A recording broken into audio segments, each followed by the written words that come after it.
제3부 일통천하 제11권 또 다른 난세 제5장 개혁. 힘있는 자의 시대. 도의와 인륜이 땅에 떨어진 전국시대는 사상 유례없는 혼란의 도가니로 치닫고 있었다.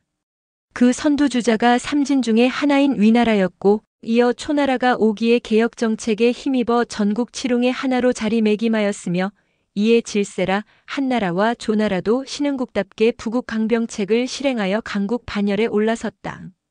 반면 춘추시대 때부터의 오랜 전통국들인 제, 진, 정, 노, 위, 연, 송나라 등은 맥을 못 추었다. 모두가 과거의 인습에 얽매여 변화의 흐름을 읽지 못한 탓이었다. 이중 동방의 대국으로 한때 중원을 호령한 바 있던 제나라는 전하의 군이 찬탈 사건으로 인해 한층 더 혼란을 겪고 있었다. 한마디로 역성 쿠데타의 후유증에서 벗어나지 못하고 있었던 것이다.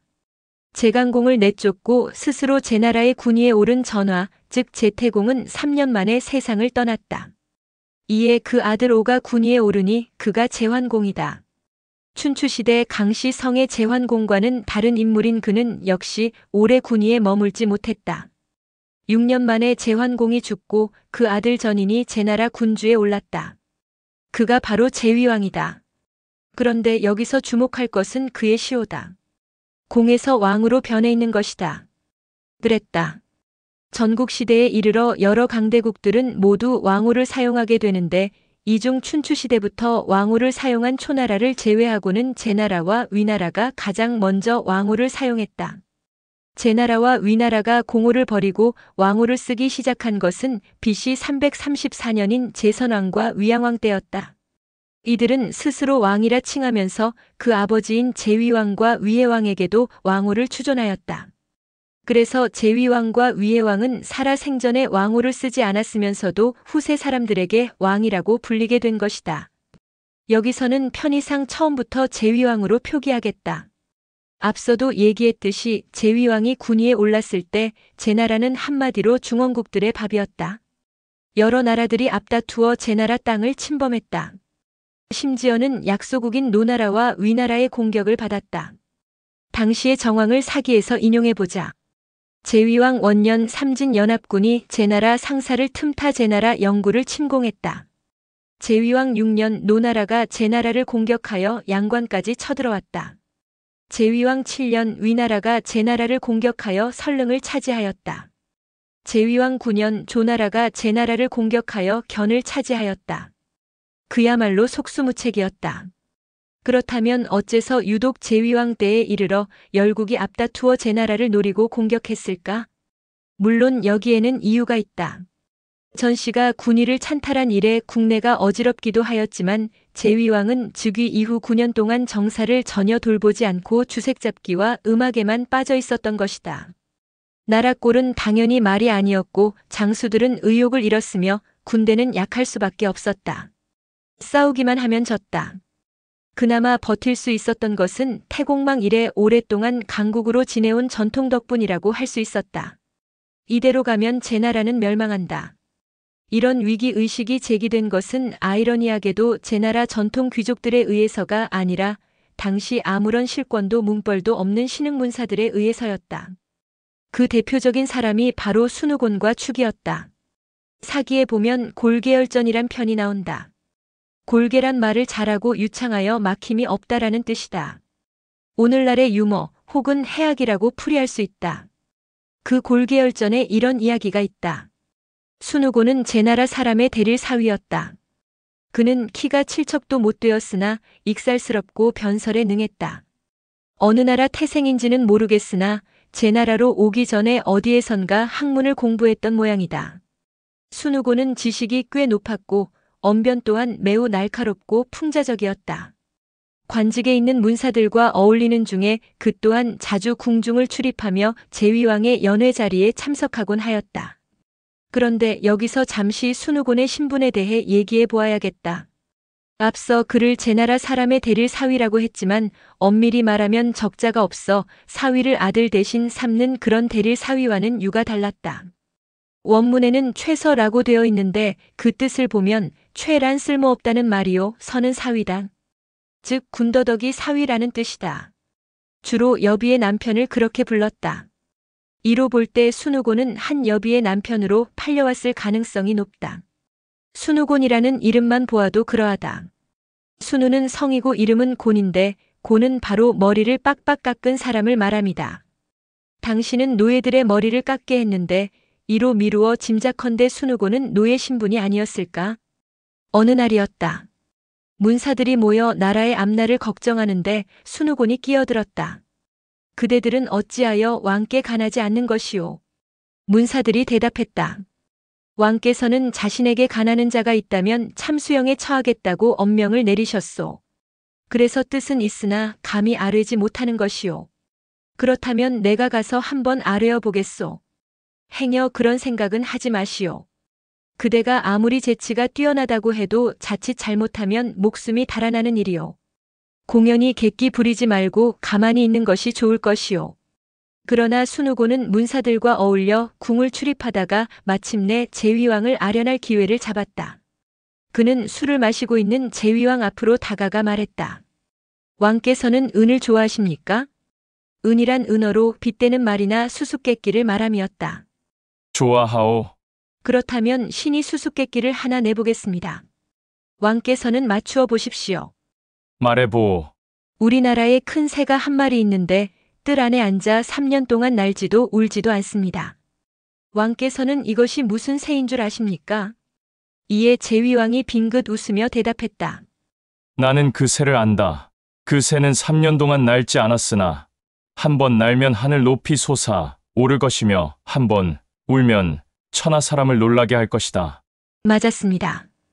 그것으로 끝이었다. 순우곤은 절을 한번 올리고 나서 제위왕 앞을 물러났다.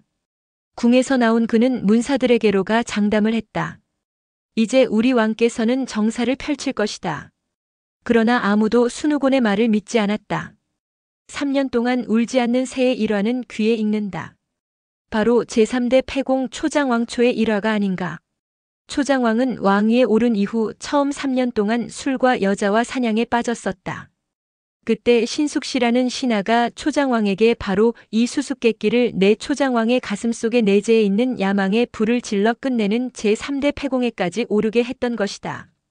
그렇다면 순우곤은 어떤 마음에서 이 수수께끼를 다시 거론한 것일까?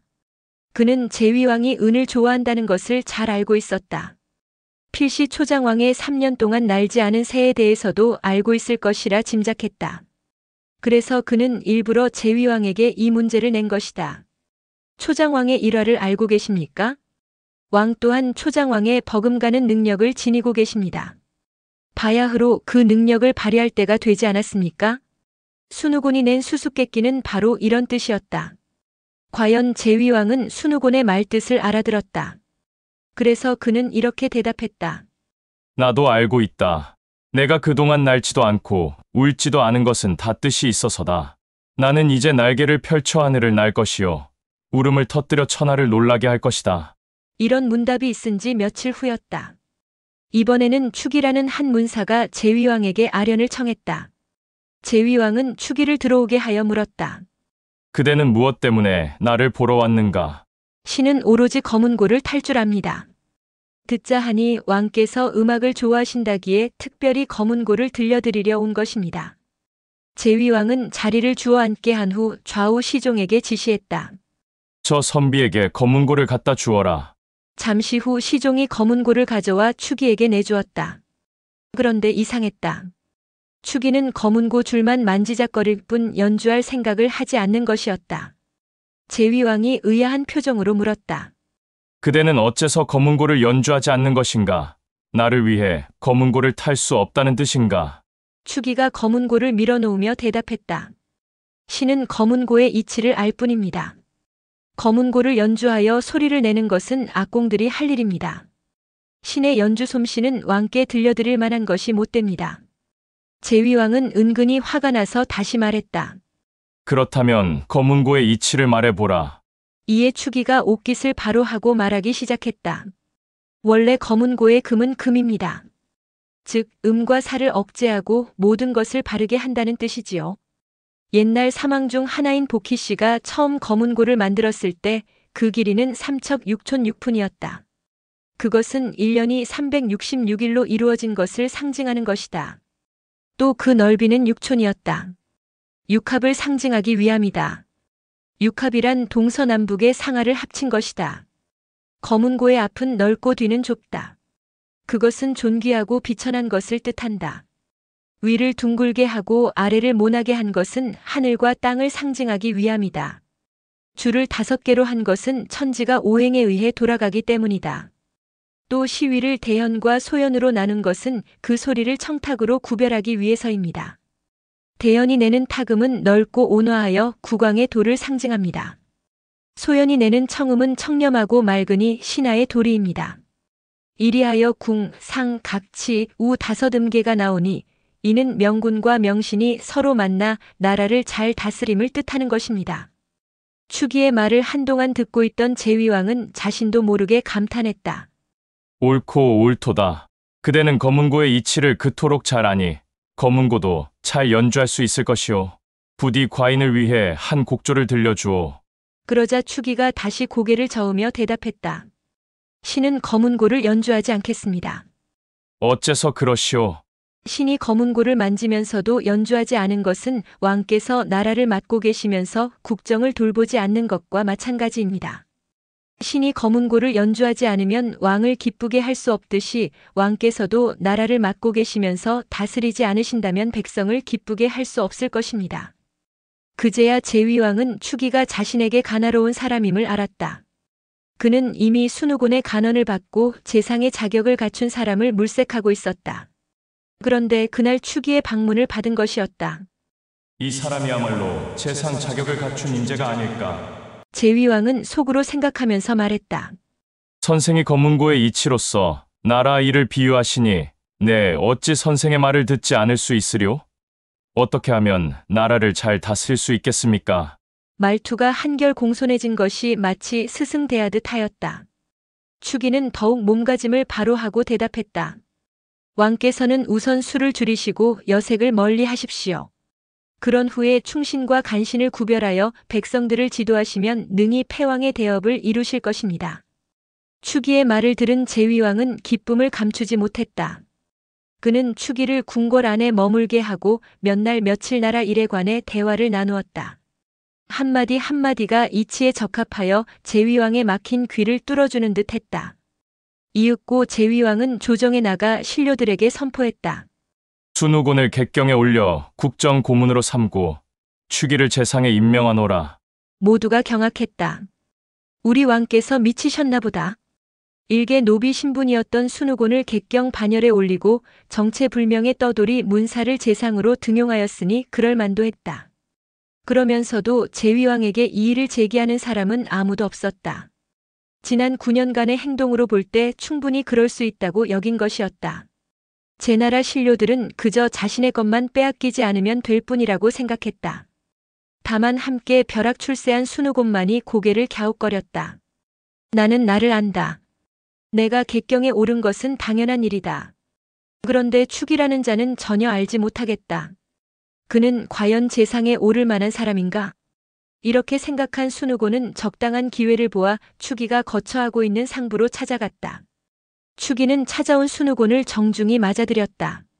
순우곤은 일부러 거만한 자세를 취하며 스스로 윗자리에 가서 앉았다. 내가 그대에게 물어볼 말이 있어 왔소. 그대는 능히 대답할 수 있겠소?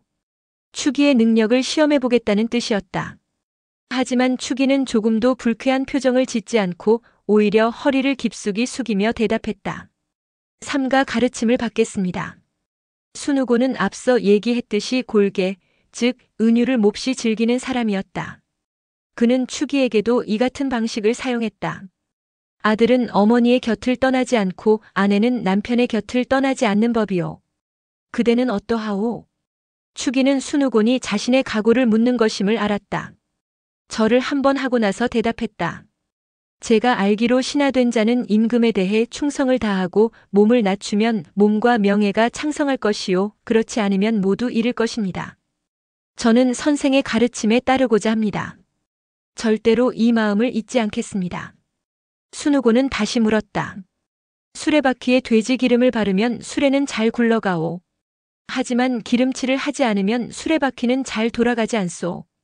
그대는 어떻게 하겠소? 축이는 그가 조정 신료들과의 관계에 대해 묻는 것임을 알았다.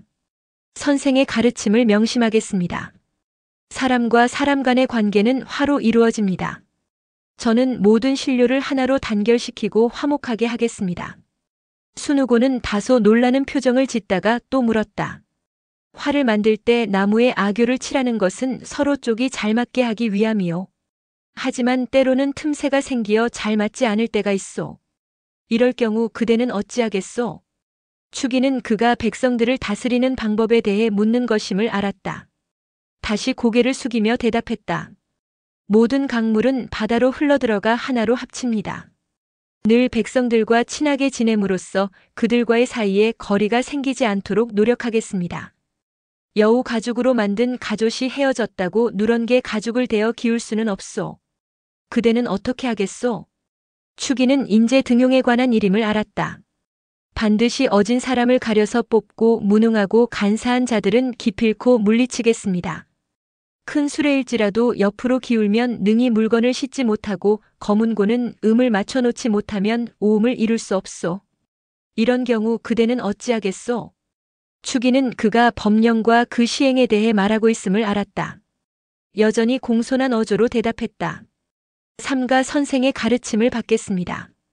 저의 경우라면 법령을 현실에 맞게 조정하고 교활한 관리들을 잘 감독하고 교화시키겠습니다.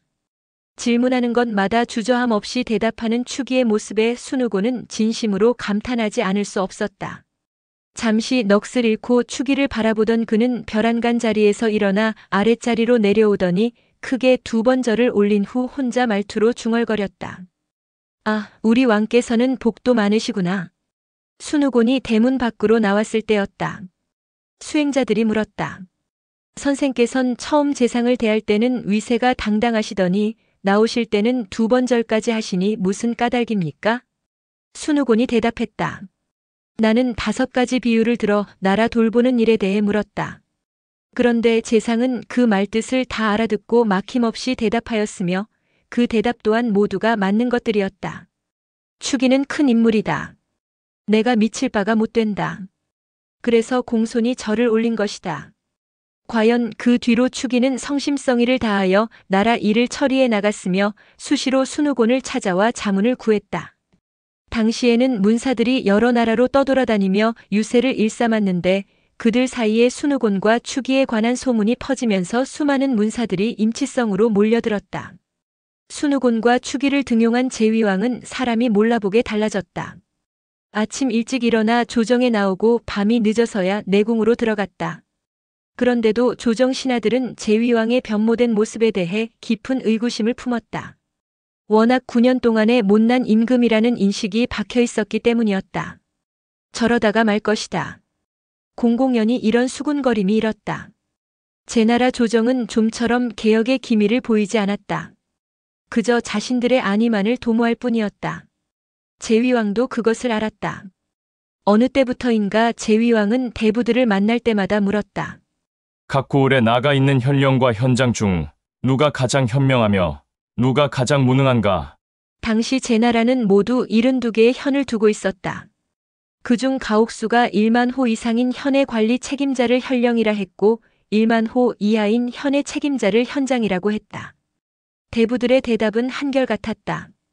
동아의 수령은 현명하고 증묵의 수령은 무능합니다. 동아는 지금의 산동성 양곡현 동북쪽에 있는 아성진을 말하며 증묵은 산동성 평도현 동남쪽 땅을 말한다. 이에 제위왕은 비밀리 자신의 신복 부하를 파견하여 동아와 증묵을 시찰하여 오게 했다. 얼마 후 신복 부하가 돌아와 제위왕에게 두 고을에 관한 실태를 보고했다. 제위왕은 재상 축이를 불러 명했다. 전국 72개 현의 수령을 모두 불러 모으시오. 소환을 받은 전국의 현령과 현장들은 즉시 임치성으로 달려왔다. 제위왕은 조정 대부들과 각 고을 수령을 한자리에 모이게 한 후 말했다. 내 이제 가장 유능한 수령과 가장 무능한 수령을 뽑아 각기 상과 벌을 내릴 작정이오. 이 말을 듣고 모든 대부들이 속으로 생각했다. 동아의 수령은 큰 상을 받을 것이요, 증묵의 수령은 엄벌을 당할 것이다. 문무백관이 늘어선 정전은 물을 끼얹은 듯 조용했다. 그런 가운데 제위왕의 위엄서린 음성이 울려 퍼졌다. 증묵 현장은 앞으로 나오라. 증묵 현장이 굳은 표정으로 제위왕 앞에 섰다. 그대는 들으라. 그대가 증묵으로 부임해간 이후 날마다 그대의 무능함을 지적하는 비방이 내 귀에 들려왔다. 그래서 나는 은밀히 사자를 보내 증묵의 실태를 알아보았다. 그런데 돌아온 사자의 보고에 의하면 증묵은 논과 밭이 잘 개간되어 있고 백성들은 수입이 늘어 풍족한 생활을 영위하며 관청에는 밀린 문서가 없다는 것이었다. 그대가 이렇듯 선한 정치를 했는데 어째서 도성의 모든 대부들은 그대를 무능하다고 비난했던 것일까? 그 이유는 바로 그대가 도성에 있는 고관들에게 뇌물을 바치지 않았고 아첨하지 않았기 때문이다. 그리하여 그대는 증묵을 잘 다스렸음에도 무능하다고 중상모략을 당한 것이다. 이제 내가 모든 것을 알았으니 나는 그대에게 1만 호의 시급을 내리겠노라. 증묵 현장이 재배하고 자기 자리로 돌아가자 제위왕은 이어 동화 현장을 앞으로 불러냈다. 그대가 동화로 부임해간 이후로 날마다 그대의 현명함을 칭송하는 소리가 내 귀에 들려왔다. 그래서 나는 은밀히 사자를 보내어 동화의 실태를 조사해 보았다.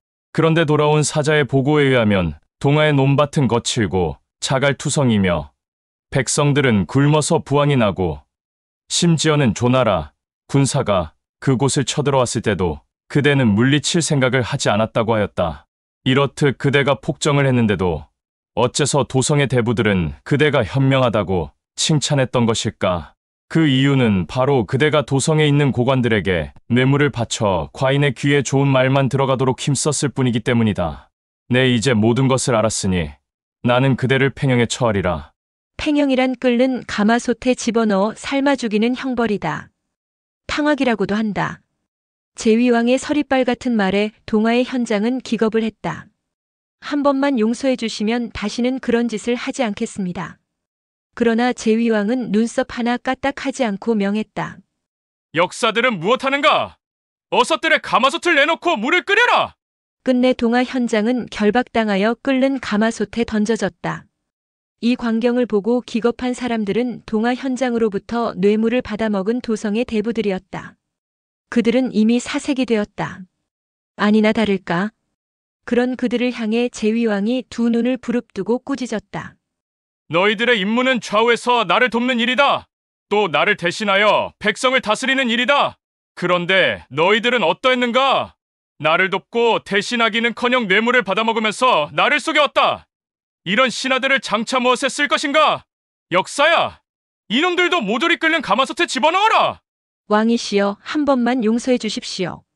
뇌물을 받은 대부들은 머리를 땅에 찌으며 애걸복걸했다. 그러나 제위왕은 여전히 미동도 하지 않았다. 어서 던져넣지 않고 무엇을 하느냐? 마침내 동화 현장에게서 뇌물을 받은 대부들이 차례로 끌려나와 가마솥에 내던져졌다. 그 현장이 얼마나 참혹하고 처절했던지 죄 없는 대부와 수령들까지 사시나무 떨듯 떨었다. 제위왕은 모두 10여 명의 대부를 삶아 죽인 후에야 가마솥을 치웠다. 이후 제나라 조정의 분위기는 쇄신되었다. 제위왕은 재상 추기와 의논하여 수시로 어진 인재를 뽑고 각 고을 수령을 대폭 경질했다. 용맹스럽고 무예에 능한 장수들은 변방으로 내보내 국경을 튼튼히 했으며 그들이 피로하지 않도록 철저히 삼교대를 준비했다. 이로써 제나라는 일약 강대국의 반열에 올라 전국시대의 치롱으로 활약하게 된다. 제위왕의 업적은 눈부시다. 그는 모두 36년간을 제위하게 되는데 처음 9년을 제외하곤 단 한 차례도 다른 나라의 침공을 허용하지 않았다. 당시 제나라 도성인 임치성은 오래된 도시답지 않게 크고 번화했다고 한다. 이 모든 게 제위왕 때 이루어졌음을 볼 때 그의 치적이 어떠했는가를 가히 짐작할 수 있다. 사기를 보면 전국시대의 유명한 유세가 소진이 제선왕에게 합종을 역설하는 중에 이런 말을 한 적이 있다. 합종이란 서쪽의 강국 진나라에 대항하기 위해 남북으로 위치한 한의조연 제초의 6나라가 동맹할 것을 소진이 주장한 외교정책이다. 임치에는 7만 호가 있습니다. 신이 몰래 헤아려 보니 집집마다 최소한 3명의 장정이 있더이다. 이를 계산하면 21만 명이 됩니다. 먼 곳의 현이나 읍으로부터 징병하지 않아도 임치의 병사만으로 21만 군대를 보유하는 것입니다. 임치는 매우 풍족하고 튼실합니다. 이곳의 백성들은 큰 생황을 불고 비파를 뜯고 거문고를 타고 아쟁을 켜며 투계와 경견, 육박, 답국 등을 즐기지 않는 사람이 없습니다. 임치의 도로는 수레바퀴가 서로 부딪히고 사람 어깨가 서로 스치며 옷깃과 옷소매가 어우러져 장막을 이루며 사람들이 땀을 흘리면 비가 될 정도입니다. 임치의 거리는 춘추시대 때 이미 수레 6대가 동시에 왕래할 수 있는 장이라는 도로를 갖추었을 정도로 크고 넓었다. 그런데도 수레가 부딪히고 사람들의 어깨가 맞닿을 정도로 북적거렸다고 하니 상당히 많은 인구가 살았던 것이 분명하다. 인상 깊은 것은 사람들이 땀을 흘리면 비가 된다라는 표현이다. 말 재간이 좋은 직업 유세가 소진에 과장된 표현이긴 하지만 오늘날의 도시 중심가를 연상케 할 만큼 복잡하고 번성했음에는 틀림없다. 소진은 이러한 임치성 거리의 목격담을 제선왕에게 낱낱이 고했다. 제선왕은 제위왕의 뒤를 이어 왕위에 오른 사람이다. 따라서 제선왕 이전의 제위왕 때 이미 임치성은 번창했다고 볼 수 있다. 제위왕의 업적 중 또 하나 유명한 것이 있다. 다름 아닌 직하학사다. 임치성의 성문은 모두 13개였다. 그중 서쪽으로 나 있는 문 중에 직문이라는 성문이 있었다. 제위왕은 이 직문 가까이에 여러 채의 커다란 저택을 지었다. 그러고는 그곳에 천하의 유명한 학자들을 초빙해 거주케 했다. 오늘날의 학술원인 셈이다. 이곳에 초빙된 학자들은 관직에 제수되지 않았다. 오로지 학문과 사상에 관하여 연구하고 토론할 뿐이었다. 물론 먹고 사는데 지장이 없을 정도로 경 다음의 상대부에 해당하는 대우를 해주었다. 오늘날로 치면 차관급이다. 그들은 관직을 맡지 않았으므로 늘 자유로웠다. 학문 연구에 관해 간섭도 받지 않았다. 오로지 자신들이 좋아하는 것에 몰두할 수 있었다. 어느덧 사람들은 그들을 일러 직하학사라고 불렀다. 직문 아래에 사는 학사들이라는 뜻이다. 그렇다면 제위왕은 어째서 이런 직하학사를 두었던 것일까? 물론 그들에게서 도움을 받기 위해서였다. 그들의 학문 연구와 토론 가운데서 부국 강병에 관한 아이디어를 뽑아내고자 했던 것이다. 제위왕이 직하학사를 두었던 또 다른 이유가 있다. 바로 인재 배출이다. 그곳의 학사들은 한결같이 일가견이 있는 사람들이다. 젊은 제자를 둔 사람도 있었고 학사 자신이 정계에 입문할 뜻을 둔 사람도 있었을 것이다.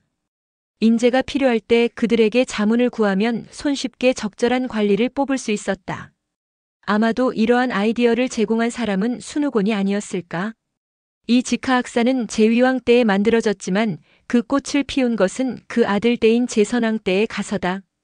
사기에 보면 이런 구절이 있다. 제선왕은 문학 유세하는 선비들을 좋아했다. 추연, 순우곤, 전병, 접여, 신도, 환연 같은 학사 76인에게 모두 저택을 하사하고 상대부로 삼았다. 관직에 얽매이지 않고 토론만 하게 했다.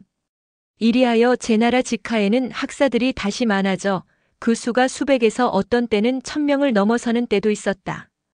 이 학사들은 각기 다른 학파를 형성했다. 당시 유행인 도가를 비롯하여 유가, 묵가, 병가, 법가, 음양가 등 각양각색이었다. 우리가 잘 아는 맹자 또한 나중에 이 직하를 드나들며 제선왕의 정책 고문 역할을 맡았다. 이들은 만날 때마다 서로 자신의 학설을 주장하며 논쟁했다. 때로는 몇 날 며칠에 걸쳐 토론을 벌이기도 했다. 이리하여 생겨난 말이 백가쟁명이다. 제자백가로 불리는 이 여러 성향의 학자들은 제나라의 자유분방한 분위기 속에서 자신들의 학설을 크게 발전시켰다. 전국시대가 정치와 군사적으로는 크게 혼란기를 맞이했으면서도 학문과 사상적인 면에서 황금기라 불리는 것은 바로 이 때문이다. 오늘날 우리가 흔히 말하는 동양 사상의 대부분은 바로 이 시기에 전성기를 이루며 정립되었다고 볼 수 있다. 제나라에 이어 거의 막차를 타다시피 전국 칠웅의 반열에 오른 나라는 진나라다. 진나라는 지리상으로 중원과 멀리 떨어진 서쪽 변방에 위치해 있었다. 한때 진목공에 의해 크게 일어나 서방 패자를 자처하기는 했지만 늘 중원으로 통하는 길목을 가로막고 있는 진나라 때문에 좀처럼 국세를 확장할 수 없었다. 제나라가 제위왕의 날개짓과 더불어 번창할 무렵의 진나라 군주는 진원공이었다. 진원공은 진이 조안이 세 나라로 갈라지자 기뻐하며 외쳤다. 중원으로 진출할 수 있는 절호의 기회다. 그러나 현실은 그의 생각대로 이루어지지 않았다. 국경을 접하고 있는 위나라와 한나라가 인재 양성책에 힘입어 전보다 더 강해진 면모를 보여주었기 때문이었다. 그는 낙담한 끝에 제위 23년 만에 세상을 떠났다. 그 뒤를 이어 군위에 오른 사람이 진효공이다. 진원공은 죽을 때 아들 진효공을 불러 유언을 내렸다. 중원의 어지러움을 종식시킬 나라는 우리 진나라다. 너는 무엇보다도 위나라나 제나라를 본받아 인재 등용의 힘을 쏟도록 하라. 진효공은 선대부터의 수권인 중원 진출을 자신의 목표로 삼았다. 그러기 위해서는 그 자신 재능 있는 인재가 필요함을 절감했다. 군위에 오른 진효공은 일성을 토했다. 신분과 계급 상하를 막론하고 우리 진나라를 불안케 하는 사람이 있다면 높은 벼슬을 주고 큰 고을을 내리리라. BC 362년 제위왕 17년 위해왕 9년의 일이었다. 위나라에 앙이라는 이름을 가진 사람이 있었다. 그래서 사람들은 그를 위왕이라고 불렀다. 그는 위나라 공손이었기 때문에 흔히 공손왕이라고도 불리었다. 여기서도 공손왕이라고 부르겠다. 공손왕은 젊어서 혁명학을 공부했다. 원래는 혁명이라 하여 형체와 명칭을 가리키는 말이었으나 나중에는 그 실체와 명분이 부합되는가의 여부를 따지는 법률학으로 변했다. 혁명지학이라고도 한다. 법가에 속하는 학파다. 공손왕은 자신이 배운 바를 현실에 적용시켜 보고 싶은 야심을 품었다. 그런데 위나라는 국세가 너무 약했다. 이런 나라에서 어찌 나의 재주와 능력을 펼칠 수 있겠는가? 그는 위나라가 위문 후 이래로 크게 발전하였음을 알고 위나라를 떠나 위나라로 들어갔다. 그 무렵 위나라 군주는 위무 후의 아들 위해왕이었다. 앞서도 얘기했듯이 위해왕은 생전에 왕호를 사용하지 않았다. 위나라가 왕호를 사용한 것은 그 아들인 위양왕 때에 이르러서인데 위양왕은 아버지에게도 왕호를 추존하여 위해왕이라 불리게 된 것이다. 당시 제상은 노 대신 공숙좌. 공손왕은 공숙좌를 찾아가 그의 가신이 되기를 자청했다. 공숙좌는 공손왕과 몇 마디 얘기를 나눈 후 그에게 중서자라는 직책을 내렸다. 중서자란 경대부 집안의 집사를 말한다. 사인보다 약간 높은 지위로 나라의 벼슬은 아니다. 공손왕은 보잘것없는 직책이었지만 성실하게 일했다. 그 결과 또한 늘 좋았다. 공숙좌는 비로소 공손왕이 예사인물이 아님을 알았다. 장차 요직에 천거하리라 마음먹었다. 그런 중에 공숙좌가 병이 들었다. 위해왕은 친히 상부로 와서 공숙좌를 문병했다. 공숙좌의 병세는 깊어갔고 다시 일어날 희망이 없음을 직감한 위해왕은 공숙좌에게 물었다. 경이 불행이 다시 일어나지 못하면 장차 누구에게 재상의 일을 맡기는 것이 좋겠소? 공숙좌가 힘들게 숨을 몰아쉬며 대답했다. 신이 데리고 있는 중서자 공손왕은 비록 젊지만 특출난 재능이 있습니다. 왕께서는 그에게 나라의 대사를 맡기십시오. 위해왕은 뜻밖이라는 표정을 지었다. 공숙좌는 위해왕이 자신의 말에 공감하지 않음을 알아채고 다시 말했다. 만일 왕께서 공손왕을 등용하실 생각이 없으시면 차라리 그를 죽여버리십시오. 그가 국경을 건너 다른 나라로 가버리면 장차 우리 위나라는 큰 위험에 처하게 될 것입니다. 위해왕이 대답했다. 알겠소. 경의 말대로 하겠소. 위해왕이 궁으로 돌아간 뒤였다. 공숙좌는 공손왕에게 미안한 생각이 들었다. 그를 곁으로 불러 사죄하며 말했다. 내가 왕께 그대를 천거했으나 표정으로 보아 왕은 그대를 쓸 것 같지 않았소. 그래서 내가 그대를 쓰지 않으려거든 죽여버리라고 했소. 그대에게는 정말 미안한 일이오. 하지만 나는 무엇보다도 이 나라 왕을 섬기는 신하라 그렇게 말한 것이오. 이제 나는 왕께 나의 할 일을 다했으므로 그대에게 다시 권하겠소. 그대는 속히 위나라에서 달아나시오. 그렇지 않으면 목숨을 부지하지 못할 것이오. 공손왕이 고개를 숙이며 대답했다. 재상께선 염려하지 마십시오.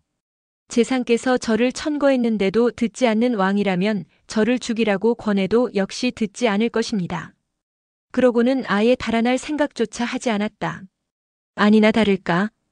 그 시각 위의 왕은 수레를 타고 궁으로 돌아가면서 탄식했다. 공숙저가 병이 무거워 제 정신이 아니로구나. 그렇지 않고서야 어떻게 공손왕을 재상에 앉히라는 말을 할 수 있을 것인가. 또한 쓰지 않으려거든 죽이라고 하니 공손왕 같은 범부를 내가 무엇 때문에 죽일 것인가. 사람이 늙으면 망령이 든다더니 안타깝고 슬프도다. 대부 벼슬에 있는 공자앙은 공손왕과 절친한 사이였다. 그 또한 공손왕의 재능을 아는지라 누차 위의 왕에게 공손왕을 천거했다. 그러나 위의 왕은 끝내 공손왕을 불렀을 생각을 하지 않았다. 그런 중에 공숙좌가 죽었다. 공손왕은 성심성의껏 공숙좌의 장례를 돌보았다. 하루는 거리로 나갔다가 소문을 들었다. 진나라의 새 임금 진효공이 진목공의 폐업을 계승하고자 널리 인재를 구한다고 하더라. 공손왕은 귀가 솔깃했다. 이제 위나라에서는 나를 알아주는 사람이 없다. 내가 이곳을 떠날 때가 왔도다. 며칠 후 공손왕은 조용히 위나라를 떠나 진나라로 건너갔다. 당시 진효공이 총애하는 신하 중에 경감이라는 사람이 있었다. 경감이란 태감경시라는 뜻이다. 태감은 곧 환관이다. 진나라 도성에 당도한 공손왕은 경감을 찾아가 예물을 바치고 진효공을 아련할 수 있도록 주선을 부탁했다. 경감은 공손왕의 재능을 알아보지는 못했으나 사람됨이 진실한 듯하여 진효공에게 공손왕을 천거했다. 진효공은 타국에서 인재가 왔다는 말에 공손왕을 궁으로 불러들여 물었다. 어떻게 하면 나라를 잘 다스릴 수가 있겠소? 이에 공손왕은 복희씨, 신농씨, 황제, 요순 등 사망오제의 성군에 관해서 침을 튀겨가며 얘기했다. 그런데 이게 웬일인가? 진효공은 공손왕의 얘기를 듣는 중에 지루함을 견디지 못하고 꾸벅꾸벅 조는 것이었다. 공손왕이 물러가자 진효공은 경감을 불러 꾸짖었다. 그대가 천거한 사람은 어찌 그 모양이오? 시종 쓸데없는 말만 떠들어대었소. 그대가 천거한 사람이 아니었다면 진작에 쫓아버렸을 것이오. 무안함에 얼굴이 벌개진 경감은 집으로 돌아오자마자 공손왕을 불러 책망했다. 내가 기껏 선생을 천거했는데 선생은 어찌하여 쓸데없는 말만 하시었소? 공손왕은 고개를 끄덕거리며 대답했다.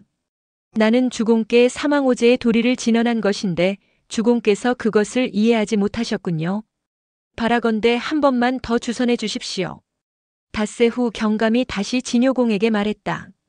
지난번에는 공손왕이 하고 싶은 말을 다 아뢰지 못했다고 합니다. 주공께서는 다시 한번 그를 만나보십시오. 진효공은 다시 공손왕을 들어오게 하였다.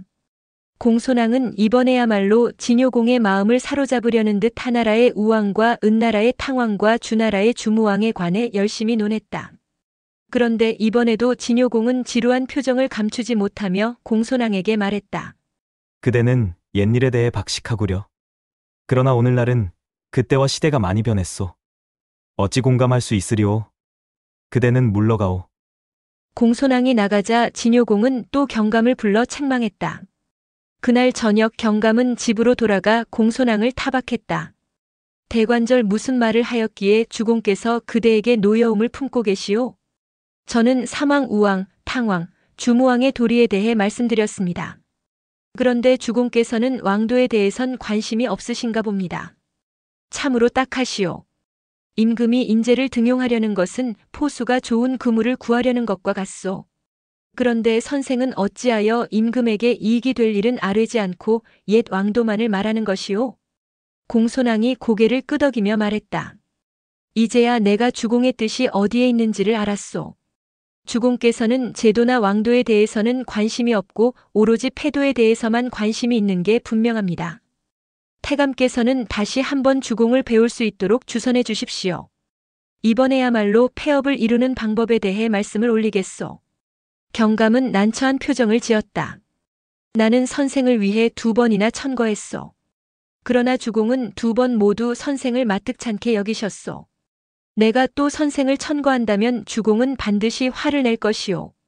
다음 날 경감은 궁으로 들어갔으나 진효공에게 사죄만 했을 뿐 공손왕을 천거하지는 않았다. 경감이 집으로 돌아오자 공손왕이 물었다. 태감께서는 오늘 저를 천거하셨는지요? 도저히 선생의 일을 얘기할 수가 없었소. 공손왕이 탄식했다. 애석하오. 진나라 임금은 어질고 능력 있는 인재를 구한다고 하면서 그런 사람을 눈앞에 두고도 쓸 줄 모르는구려. 나는 다른 나라로 가겠소. 선생은 어디로 가실 작정이오? 지금 천하엔 위, 한, 조, 초, 제 등 5나라 임금이 있어 서로 패권을 다투는 판국이요. 이 5나라 임금 중 어찌 어진 인재를 구하는 사람이 없겠소? 나는 진나라 임금보다 더 훌륭한 임금을 찾아가 섬길 작정이요. 경감께서는 나보다 더 나은 인재를 구해 군주께 천거하시오. 공손왕의 단호한 말에 경감은 당황했다. 선생은 닷새만 더 기다려 주시오. 기회를 보아 다시 한번 주공께 선생을 천거해 보겠소. 닷새가 지났다. 경감은 궁으로 들어갔다. 진효공은 내궁에 앉아 홀로 술을 마시고 있었다. 마침 기러기가 내궁 뜰 위를 날아가고 있었다. 진효공은 무슨 생각이 들었는지 술잔을 내려놓고 기러기를 바라보다가 긴 한숨을 내쉬었다. 경감이 물었다. 주공께선 어찌하여 날아가는 기러기를 보고 한숨을 지으십니까? 진효공이 처량히 대답했다. 옛날에 제왕공은 이런 말을 했다고 하오. 나에게 중보가 있는 것은 기러기의 날개가 있는 것과 같다. 그런데 과인은 널리 인재를 구한다고 포고령을 내린 지 여러 달이 지났는데도 아직 기이한 인물이 나타나지 않는구려. 하늘을 날고자 하나 날개를 얻지 못했으니 어찌 한숨이 나오지 않을 리 있겠소. 경감이 기회를 놓치지 않고 말했다. 신의 집에 머물고 있는 공손왕은 신에게 이렇게 말한 바 있습니다. 나는 전번에 제도와 왕도에 대해 아뢰었으나 주공께서는 좋아하지 않으시더군요. 내 이제 마지막으로 패도에 대해 아뢰려고 하건만 주공께서 나를 부르시지 않으니 이제 내가 이곳을 떠날 때가 온 모양이오. 주공께서는 다시 한번 공손왕을 불러 얘기를 들어보십시오. 진효공은 패도라는 말에 마음이 끌렸다. 바로 그 자신의 꿈이 아니던가. 알겠소. 공손왕을 들어오게 하시오. 다음 날 공손왕이 들어오자 진효공은 책망하듯 물었다. 그대는 어찌하여 진작에 폐업을 이루는 방법에 대해 말하지 않았소. 공손왕이 대답했다. 신이 어찌 말씀드리기 싫어했겠습니까? 다만 폐업을 이루는 일은 제도나 왕도와는 아주 다르기 때문에 먼저 제왕의 도에 대해 말씀드린 것뿐입니다. 패도가 제도와 왕도에 비해 어떻게 다르오? 제왕의 도는 민심에 순응해야 하지만 폐업의 도는 민심에 역행해야 합니다. 진효공은 벼랑간 녹이 등등해지며 칼자루를 만졌다. 그것이 무슨 소린가? 폐업을 성취하는 일이 어째서 민심에 역행해야 한단 말인가? 그러나 공손왕은 안색 하나 변하지 않고 태연히 대답했다. 검은고 소리가 고르지 않을 때는 반드시 세 줄로 바꾸어야 합니다.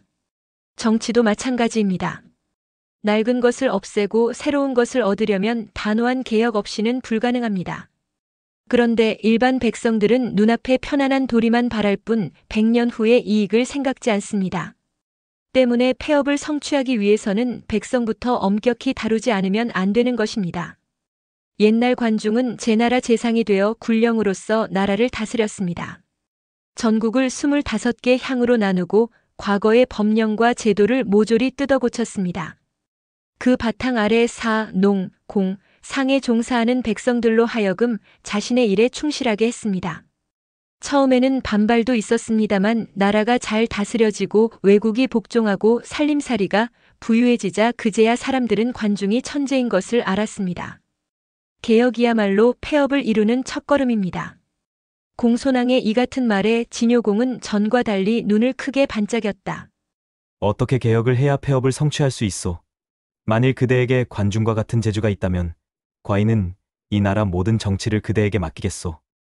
부디 그것에 대해 말씀해 주시오. 나라를 다스림에 있어 가장 기본은 경제입니다. 경제가 잘 되어야 강한 군대를 기를 수 있고 강한 군대가 있어야 적을 무찌를 수 있습니다. 그러므로 제일 먼저 해야 할 일은 산업의 부흥입니다. 어떻게 하면 산업을 부흥시킬 수 있소? 산업을 부흥시키는 일은 백성이 아니면 안 됩니다.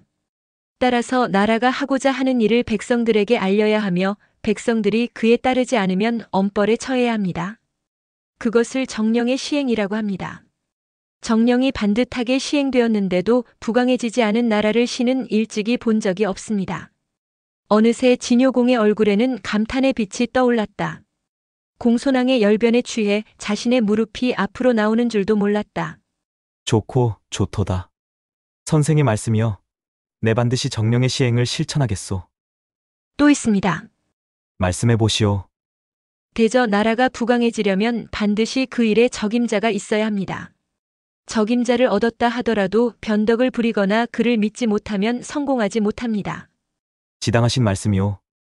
과인은 선생에게 그 일을 맡기고자 하오. 그럼 신은 이만 물러가겠습니다.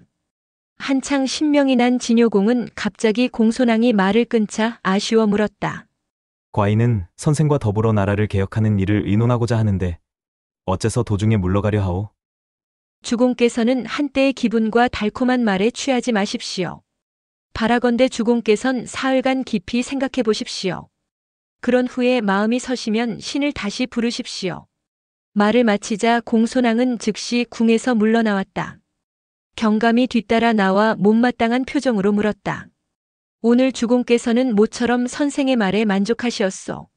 선생을 중히 쓰시겠다고까지 하셨소. 그런데 어찌하여 선생의 뜻을 다 펼치지 않고 사흘 뒤로 미루신 것이오. 주공의 마음이 변할까 걱정이오. 공손왕이 대답했다. 바로 그것이오. 주공은 지금 좋은 기분에 들떠 계십니다. 개혁이란 한때의 기분에 의해 이루어지는 것이 아닙니다. 나중에 마음이 변하실까 염려되어 사흘간 깊이 생각해 볼 기회를 드린 것입니다. 그런데 진효공은 사흘까지 참을 수 없었던 모양이었다. 다음 날 내관을 보내 공손왕을 찾았다. 지금 곧 입궁하시라는 주공의 분부시오. 그러나 공손왕은 단호하게 그 명을 거절했다. 내관은 돌아가서 전하시오. 신은 사흘 후에라야만 들어가 뵙겠습니다. 라고 말이오. 경감이 옆에서 권했다. 주공께서 사람까지 보내었는데 그러지 말고 들어가 보시오.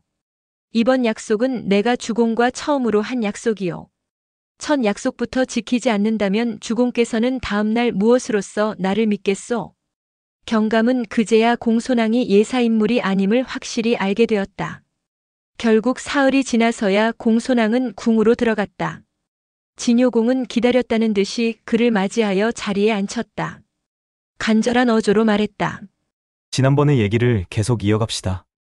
선생은 어떻게 우리 진나라를 개혁할 작정이시오?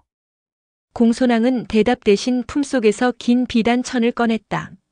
비단천에는 깨알 같은 글씨가 빼곡하게 적혀 있었다. 이것이 진나라 국정을 개혁하고 쇄신해야 할 내용들입니다. 이때부터 진효공과 공손왕 사이에는 사흘 낮 사흘 밤의 긴 문답과 담론이 시작되었다. 그러나 진효공은 전혀 피곤한 줄 몰랐다. 마침내 진효공은 공손왕을 좌서장에 임명하고 커다란 저택과 아울러 황금 500일을 하사하였다. 좌서장이란 진나라에만 있는 직책으로 재상보다 한 등급 아래에 해당한다. 진효공은 조정에 나가 문무백관을 불러 말했다. 우리나라의 모든 법령을 바꾸고자 하오. 그대들의 생각은 어떠한가? 하루아침에 법령을 뜯어 고치자고 하는데 반발이 없을 리 없었다. 조당은 찬물을 뿌린 듯 조용해졌다. 반발의 침묵이었다. 어느 순간 대신 감룡이 나와 아뢰었다. 성인은 백성의 풍속을 고치지 않고 지혜로운 자는 법을 고치지 않는 법입니다. 현행법에 큰 하자가 없는데 무엇 때문에 법령을 고쳐 관리와 백성들을 혼란스럽게 하려는 것입니까? 이에 공손왕이 일어나 개혁의 당위성을 설명했다. 감룡 대신의 의견은 세속적입니다. 일반 백성들은 풍속에 안주하게 마련이고 학자들은 자신이 배운 바에 빠지게 마련입니다. 이런 부류의 사람은 시대의 변화에 따라 가지 못합니다. 진나라가 서방 변토에 만족할 것이라면 모를까 옛 진목공의 폐업을 계승하고자 한다면 새로운 법령을 시행하지 않으면 안 됩니다. 이번에는 두지라는 대신이 일어나 공손왕의 말에 반박했다. 100배의 이익이 없으면 법을 고쳐서는 안 되며 10배의 효과가 없으면 그릇을 바꾸는 것이 아닙니다. 무릇 고법을 본받으면 큰 과실이 없고 고례를 따르면 어지러움이 없습니다. 법령을 바꿔서는 안 됩니다. 또 공손왕이 나서서 설득했다. 세상을 다스리는 방법은 한 종류만 있는 것이 아닙니다. 나라에 이로우면 옛날 법이라 해도 바꾸어야 합니다. 탕왕과 주무왕은 고법을 따르지 않았지만 왕업을 이루었고 거왕과 주왕은 고법에 따랐지만 결국 멸망했습니다. 시대는 바야흐로 하루가 다르게 변하고 있습니다. 고법을 버리고 새로운 강령을 시행하지 않으면 진나라는 망하고 맙니다. 치열한 논쟁 끝에 마침내 진효공이 최종 결정을 내렸다. 공손왕의 말이 옳다. 앞으로 모든 법령을 뜯어 고쳐 시행하고자 한다. 만일 명령을 어기는 자가 있으면 역적의 죄로 다스리겠다. 공손왕의 뜻이 이루어지는 순간이었다. 좌서장 공손왕은 그날부터 보다 세밀한 법령 개정 작업에 들어갔다. 얼마 후 새 법이 완성되었다. 그러나 공손왕은 그 법령을 곧장 선포하지 않았다. 백성들이 믿고 따르지 않으면 아무 소용이 없었기 때문이었다. 공손왕은 하나의 꾀를 내었다. 도성인 옹성 남문안 시장에다 3장 길이의 나무를 세우고 그 옆에 방문을 하나 붙였다. 방문에는 이런 내용이 적혀 있었다. 이 나무를 북문으로 옮겨 심는 자에게는 10금의 상을 내리리라. 금은 고대 화폐의 단위로 1금은 대략 1근이다. 시장에 나온 많은 백성들이 그 게시문을 보았다. 하지만 모두들 고개만 갸웃거렸다. 무슨 속셈인지 모르겠군. 언제 나라에서 하는 일이 제대로 시행된 것이 있었나? 이는 필시 우리를 속이려는 것일세. 아무도 그 나무를 옮기려 들지 않았다. 며칠이 지나도록 나무가 그대로 있자 공손왕은 다시 관리에게 명했다. 이번에는 상금을 50금으로 올려보아라. 그러나 백성들은 더욱 의심만 품을 뿐이었다. 며칠이 지나도록 나무는 여전히 그 자리에 서 있었다. 그러던 어느 날 술 취한 백성 하나가 방문을 보고 중얼거렸다. 믿져야 본전이 아니겠는가. 50금은 안 주더라도 설마 벌을 내리지는 않겠지. 좌우간 내가 한번 옮겨보리라. 그 백성은 나무를 뽑아 북문 앞에다 옮겨 심었다. 구경꾼들은 어떤 결과가 날까 궁금하여 그 주변에 가득 모여들었다. 관리는 나무를 옮긴 백성을 데리고 공손왕에게로 가 아뢰었다. 그러자 공손왕이 크게 기뻐하며 말했다. 이 사람은 참으로 훌륭한 백성이다. 약속한 대로 50금을 상금으로 주겠다. 나는 앞으로도 백성들에게 신용을 지킬 것이다.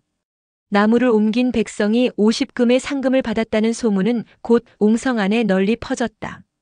백성들은 그제야 서로 말했다. 신임 좌서장은 영을 내리면 반드시 실행하는 분이로구나. 며칠 후 공손왕은 새 법령을 선포했다. 백성들은 그 법령을 보고 깜짝 놀랐다. 법령이 너무 엄하고 새로운 내용이었기 때문이었다. 이때가 BC 359년 진효공 3년이었다. 공손왕이 선포한 법령을 살펴보면 대략 다음과 같다. 첫째, 15법과 연좌제 시행이다. 공손왕은 진나라 각 고을의 호적을 정리하여 10집을 10으로 하고 5집을 5로 정했다. 이들은 서로 협력하고 감시해야 하는 연대 책임을 져야 했다. 만일 15 안에서 한 사람이라도 법을 어기는 자가 있으면 나머지 9집은 즉각 관가에 고발해야 한다. 고발하지 않으면 10집 모두 부정법에 걸린다. 부정법에 걸리면 허리를 자르는 요차명에 처한다고 고시했다. 이웃의 범법자를 맨 처음 고발한 자에게는 적의 머리를 벤 자와 같은 상을 내리고 범법자에게는 적에게 항복한 자와 같은 벌을 내렸다. 또한 모든 여점과 일반 백성의 집이라 하더라도 통행증이 없는 자에게 잠자리를 제공하면 처벌당했다. 철저한 밀고 정치였다. 둘째, 분가의 의무다. 한 집안에 2사람 이상의 성년 남자가 있으면 무조건 분가하도록 했다. 분가하지 않으면 세금을 2배로 물린다. 이는 농지의 개간을 장려하여 생산력을 증대시키기 위한 조치였다. 일정한 농토를 한 집안에서 경작할 경우 가족 수가 아무리 늘어도 생산이 늘지 않기 때문에 소가족 제도를 의무화한 것이다. 셋째, 군공의 장려와 사투의 금지다. 전쟁은 영토를 늘리는 주요 행위다. 싸움터에 나가 공을 올린 사람에게는 그 공적에 따라 상을 내렸다. 진나라 자귀는 20등급으로 나뉘어져 있는데 적의 수급을 베어오는 자에게는 1등급을 올려주든가 1등급에 해당하는 복록 50섬을 주었다. 그러나 일보라도 후퇴하는 자는 사형에 처했다. 또한 사투, 즉 사사로운 싸움은 일체 금했다. 만일 개인일로 싸우는 사람이 있으면 그 경중에 따라 벌을 내렸다. 넷째, 농업의 장려 및 상공업의 억압 정책이다. 백성은 오로지 생산 증가에만 힘을 쏟아야 했다. 남자는 밭을 갈고 여자는 배를 짜게 했다. 기준량보다 많은 곡식을 소출하거나 피륙을 짜내면 부역을 면제해 주었다. 반면 상인이 상업에 종사하면서 세금을 잘 내지 않거나 공인이 게을러서 공업에 힘쓰지 않으면 모두 체포하여 관청의 노비로 삼았다. 이러한 상공업에 대한 억압 정책은 자본에 의한 토지 점유를 막아 농민을 보호하는 한편 국가에서 상공업을 독점하기 위한 의도라고 볼 수 있었다. 다섯째, 귀족들의 특권 박탈이다. 공족이나 귀족들이라도 군공이 없으면 자귀를 박탈했고 심사를 거쳐 족보에서 삭제하기도 했다. 따라서 모든 공족과 귀족들은 새로운 법에 각기 자귀와 복록을 받았으며 집과 토지와 의복과 노비의 수가 결정되었다. 이 제도로 인해 군공이 있는 사람은 천혜도 영예를 누렸으나 군공이 없는 사람은 부유해도 영예를 누릴 수가 없었다. 공손왕은 이 모든 것을 세밀하게 규정했다. 이것이 이른바 상군의 변법이다. 상군이란 곧 공손왕을 가리키는 말인데 후일 그가 상땅에 봉해져 상군이라는 자코를 받은 데서 기인하면 상왕이라고도 불린다. 공손왕은 이러한 새 국법을 통해 진나라 제도를 대대적으로 개혁했다. 공손왕의 개혁은 모두 두 차례에 걸쳐 단행되었다. 앞서 기술한 항목이 진효공 3년에 단행한 제1차 개혁이고 그로부터 9년 후인 BC 350년 진효공 12년에 제2차 개혁을 시행했다. 거론한 김에 제2차 개혁의 내용을 살펴보자. 첫째, 9년 제도의 실시다. 공손왕은 진나라 내의 모든 향과 읍과 촌락을 모아 현으로 삼았다. 이로 인해 외진 곳에 있던 조그만 취락도 중앙의 통제에서 벗어나지 못하게 되었다. 이때 구획된 현은 모두 31개였다. 이 현을 다스리는 책임자와 보좌관은 중앙부처에서 일괄적으로 파견했다. 현의 책임자를 현령이라 했고 그 보좌관을 승이라 했다. 실적이 없는 현령과 현승은 가차없이 파면시켰다. 강력한 중앙 집권 체제의 구축이라고 할 수 있었다. 둘째, 농토 구획 및 도량형의 통일이다. 수레와 말이 다니는 도로를 제외하고는 모든 농지를 정리했다.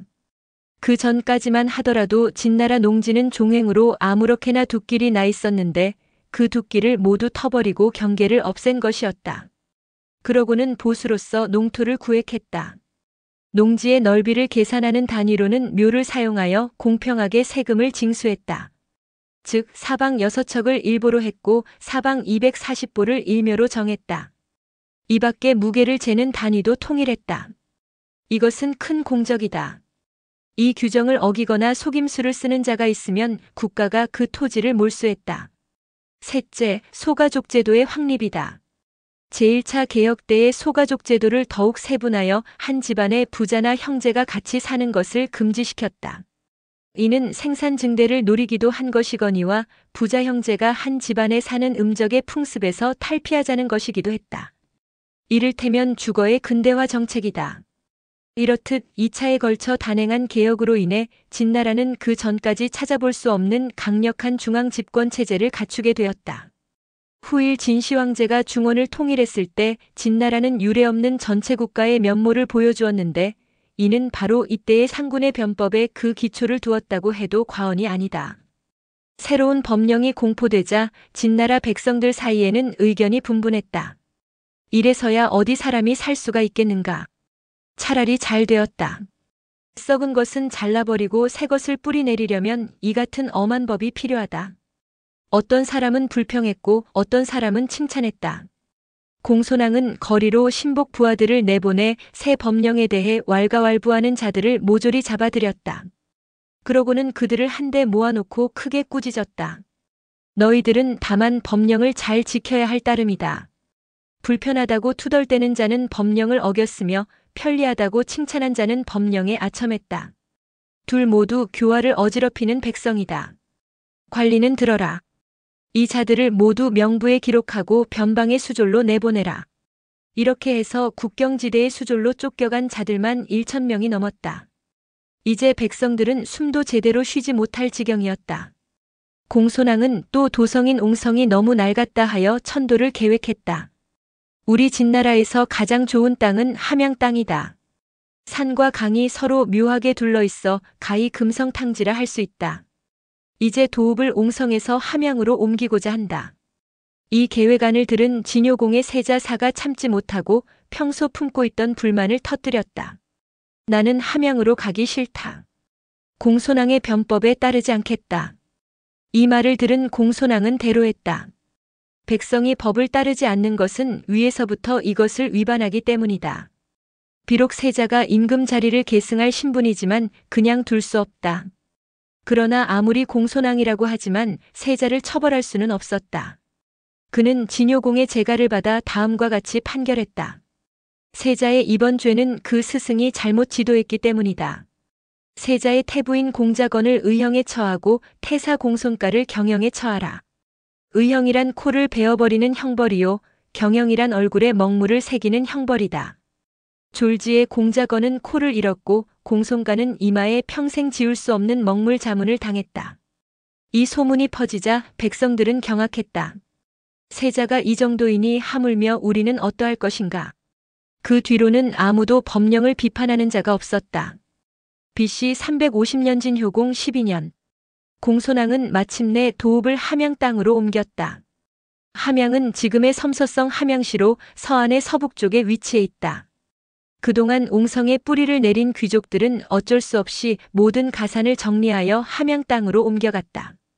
공손왕은 도읍을 옮긴 후 제2차 개혁을 단행하여 전국을 31개 현으로 나누고 황무지를 개간하는 한편 농지를 구획하여 생산을 증대시켰다. 세입이 수십 배가 늘었다. 3년이 채 안 돼 국고는 100여만 금에 달했다. 그런데도 공손왕은 여전히 법령을 엄하게 적용시켰다. 추호라도 법을 어기는 자가 있으면 위수가로 압송했다. 죄수는 날로 증가해 감옥이 터져나갈 지경이었다. 공손왕은 친히 위수가로 가서 하루 700명씩 죄수들을 처형했다. 옥리들은 그 많은 시체를 처리할 수 없어 위수 강물에 버렸다. 이 때문에 위수 강물은 언제나 핏빛으로 흘렀다. 진나라 곳곳에선 원망과 곡성이 그칠 날이 없었다. 백성들은 법이 무서워 잠을 자다가도 소스라치게 놀라 깨곤 했다. 이웃을 믿지 못하고 늘 불안에 떨었다. 그런데 어느 때부터인가 백성들은 차츰 변하기 시작했다. 사기는 이때의 변화된 모습을 다음과 같이 기록하고 있다. 법령이 시행된 지 10년이 지나자 진나라 백성들은 매우 만족해했다. 길에 떨어진 물건을 줍는 자가 없었고 산의 도적이 사라졌으며 집집마다 풍족하고 사람마다 넉넉하였다. 백성들은 나라를 위한 전쟁에선 용감하였고 사사로운 싸움에는 겁을 먹었다. 그래서 도시나 시골이나 잘 다스려졌다. 진효공은 공손왕의 공적을 크게 치하했다. 그를 승진시켜 대량조에 임명했다. 대량조는 재상급에 해당하는 직위로 좌서장보다 높았다. 이듬해 공손왕은 군사를 일으켜 초나라를 쳤다. 상땅을 빼앗고 무관 땅밖에 600리를 점령했다.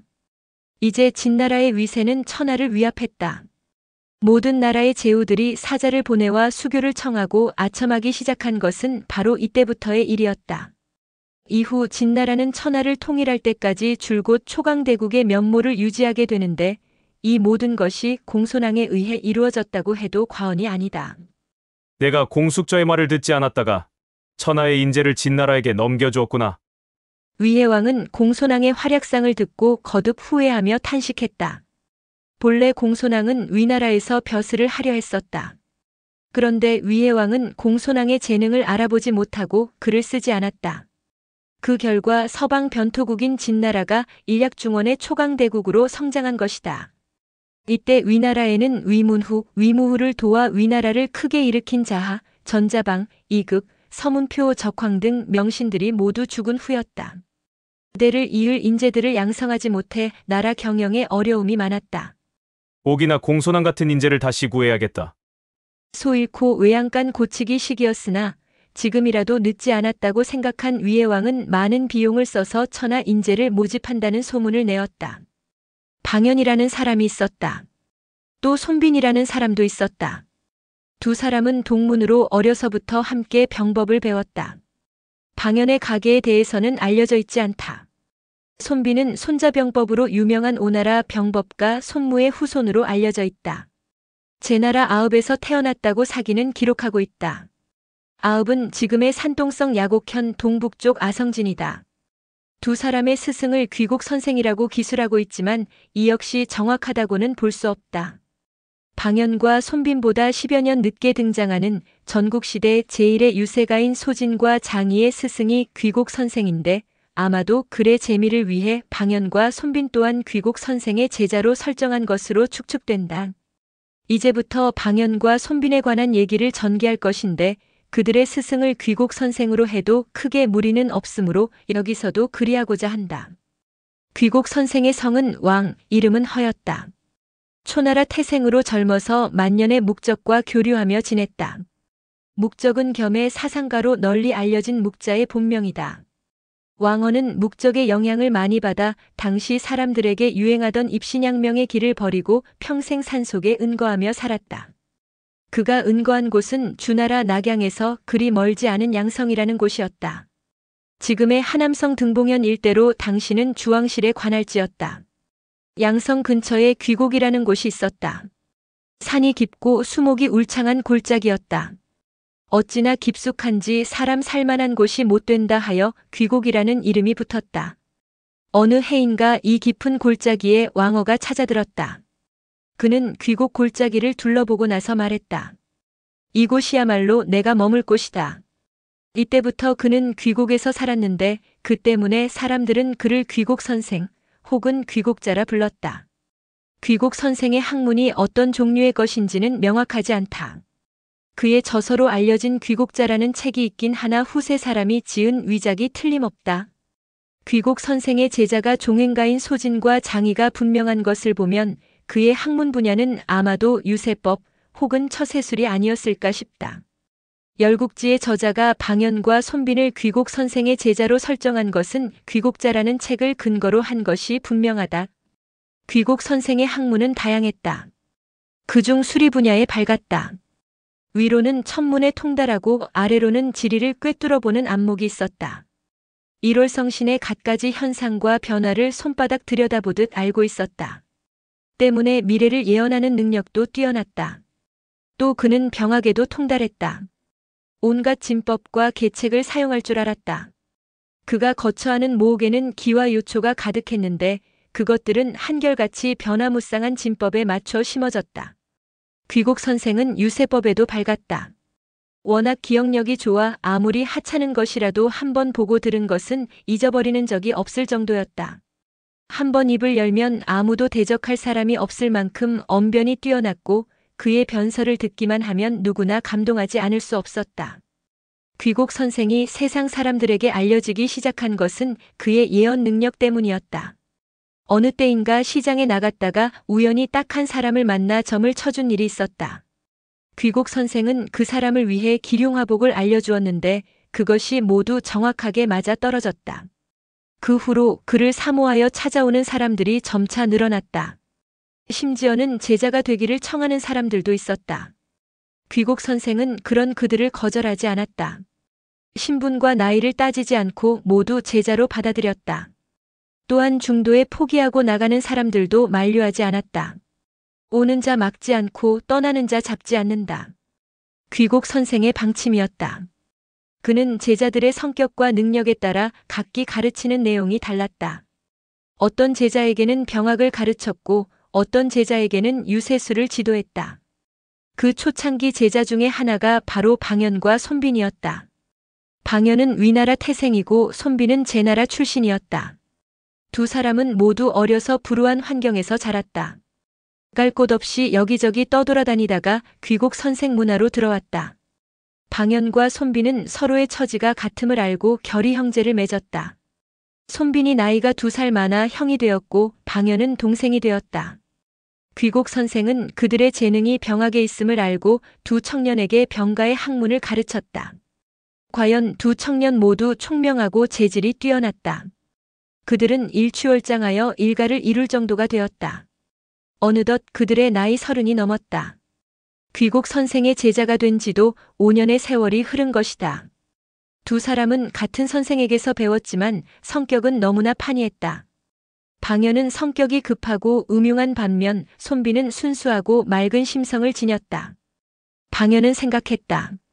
이만하면 나도 이제 병법의 대가라 할 수 있다. 언제까지 이 산골짜기에서 썩어 지낼 것인가? 세상에 나가 나의 능력을 마음껏 펼쳐 보일 때가 되었다. 반면 손비는 이렇게 생각했다. 참으로 병가의 학문은 깊고 넓구나. 아, 언제나 그 오이를 깨달아 할아버지 손무의 발뒤꿈치에라도 따라갈까. 더욱더 열심히 공부하여 손가의 명성을 되찾아야겠다. 하루는 방연이 생활용품을 구하기 위해 산 아래 마을까지 내려갔다가 길 가는 나그네로부터 귀가 번쩍 트일 말을 들었다. 지금 위나라에서 천하 인재를 구하고 있다 하오. 방연의 가슴은 설레었다. 위나라로 가 자신의 능력을 발휘해보고 싶은 마음이 굴뚝같이 일었기 때문이었다. 학사로 돌아갔으나 책이 손에 잡히지 않았다. 선생께서 허락하실까? 만일 허락하시지 않으면 어떻게 하지? 방연은 차마 하산하겠다는 말을 하지 못해 하루 종일 귀곡 선생의 주변만 맴돌았다. 그런데 다음 날 아침이었다. 귀곡 선생이 방연을 불러 빙그레 웃으며 말했다. 너는 어찌하여 내 마음속에 있는 말을 하지 않고 내 눈치만 보는 것이냐? 내가 언제 가는 사람을 잡았더냐? 방연은 귀곡 선생이 자신의 마음을 환히 들여다보고 있었음을 알고 그제야 무릎을 꿇고 청했다. 제자에게 세상으로 나가 선생님께 배운 바를 펼쳐 보이려는 뜻이 있긴 합니다만 과연 떠나는 것이 좋을지 어떨지 잘 모르겠습니다. 내가 평생 이곳에 머무를 작정이 아니라면 내 마음이 시키는 대로 하는 것이 좋을 것이다. 너는 산속에 들어가서 꽃 한 가지를 꺾어 오너라. 내가 너를 위해 앞날을 점쳐주겠다. 아침밥을 먹고 난 방연은 산으로 올라갔다. 6월 여름철이었다. 녹음은 무성했지만 꽃은 이미 다 져버렸다. 아무리 눈을 씻고 찾아도 꽃을 발견할 수 없었다.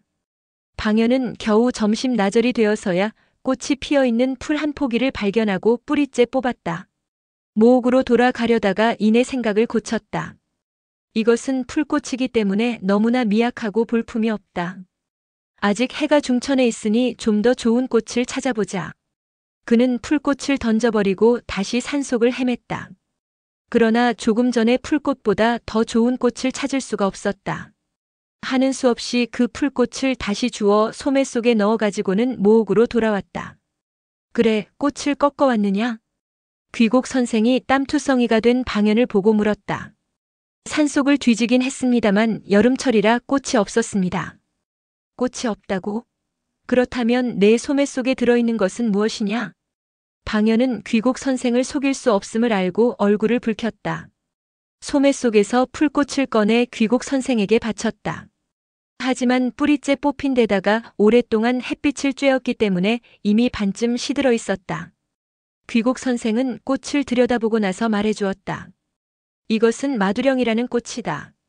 보다시피 한 번에 12송이가 핀다.